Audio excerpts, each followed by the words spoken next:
ছোট লোকের বাচ্চা, ছোট লোকের বাচ্চা, তুই কাজ তো এই জায়গায় বসে বসে তুই খাবার খাইতেছিস নাকি? এই জানাস না এখন ডিউটি সময়, ডিউটি অবস্থায় খাবার খাওয়া যায় না? মা, এই সামান্য একটা বিষয়ে তুমি আমার খাবার ফেলাইয়া দিলে আর আমার গায়ে হাত উঠাইলে। এই কি করলি তুই? আমি তোর মা লাগি? আমি তোর মা হইলাম কবে থেকে রে? আমাকে ম্যাডাম ডাকবি, ম্যাডাম। ঠিক আছে ম্যাডাম, আমি আর তোমাকে মা বলে ডাকবো না, আমি তোমাকে ম্যাডাম বলেই ডাকবো, আমি তোমাকে ম্যাডাম বলেই ডাকবো। কথাটা যাতে মনে থাকে। আর শুন, আমি যখন ভিতরে যাব তখন আমাকে ম্যাডাম বলে সালাম দিবি, আর যখন ভিতর থেকে বাহিরে আসবো তখন আমাকে ম্যাডাম বলে সালাম দিবি। আর কি বললি, খাবারগুলো কেন লাথি মেরে ফেলে দিলাম?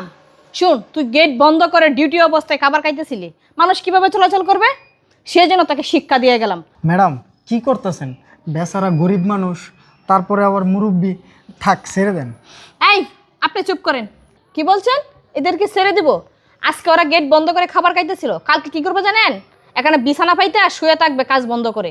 তাই এদের কাছ থেকে একটা শিক্ষা দিলাম, নেক্সট যাতে এরকম আর না করে। আচ্ছা ম্যাডাম, বুঝতে পারছি, চলেন, আমাদের মিটিংয়ে লেট হয়ে যাচ্ছে। ঠিক আছে, কথা যাতে মাথায় থাকে।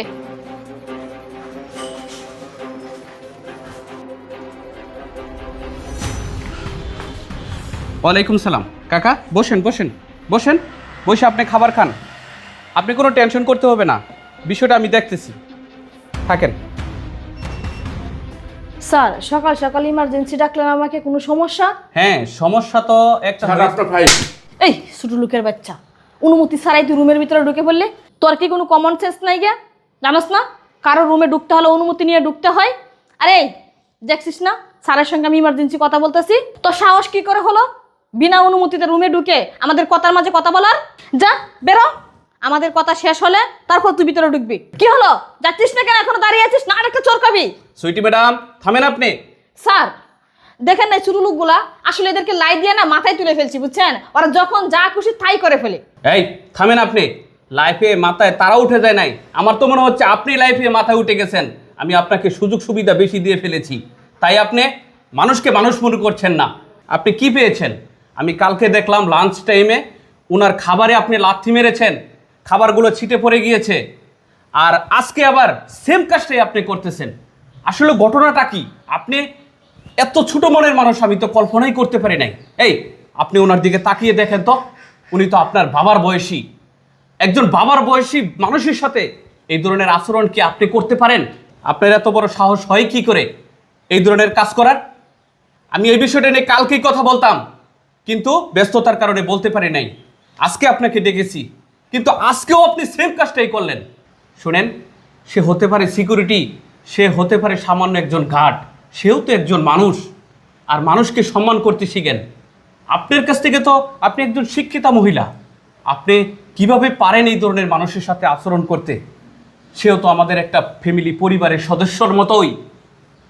আপনার কাছ থেকে আমি কখনোই আর এই ধরনের ব্যবহার আশা করব না। স্যার আমার ভুল হয়ে গেছে স্যার, আমি আমার ভুলটা বুঝতে পারছি স্যার। স্যার আপনি আমাকে মাফ করে দেন। আর আঙ্কেল, আমিও আপনার সঙ্গে অনেক খারাপ ব্যবহার করছি, মেয়ে মনে করে আপনি আমাকে ক্ষমা করে দেন। আচ্ছা ঠিক আছে মা, আমি ক্ষমা করে দিলাম মা। ছাড়, আপনি ওনাকে ক্ষমা করে দেন, সে বাচ্চা মানুষ, ভুল করেছে। হ্যাঁ কাকা, আপনি যদি তাকে ক্ষমা করে দেন তাহলে আমি অফিসে তাকে রাখবো, আর না হলে সে যত বড় চাকরিজীবী হোক, সে যত বড় অফিসারই হোক, আমি আমার কোম্পানিতে তাকে কখনোই রাখবো না। না না স্যার, আপনি এই কাজ করতে যাবেন না স্যার, সে বাচ্চা মানুষ, ভুল করছে। আমি তাকে ক্ষমা করে দিয়েছি স্যার, সে আমার মেয়ের মতো, আপনি তাকে ক্ষমা করে দেন স্যার। দেখেন কত বড় মহৎ মনের মানুষ। সুইটি ম্যাডাম, ওনার কথায় আপনার চাকরিটা এবারের মতো বেঁচে গেল। কথাটা কিন্তু আপনি মাথায় রাখবেন, কখনো মানুষের সাথে খারাপ ব্যবহার করবেন না। যান, আপনার কাজে যান। আসসালামু আলাইকুম স্যার। কাকা যান, আপনিও কাজে যান, এই ব্যাপারে আপনি মনে কিছু রাখবেন না। ঠিক আছে স্যার, আসি স্যার, আপনার ফাইল স্যার। আচ্ছা, আসসালামু আলাইকুম। ওয়ালাইকুম সালাম।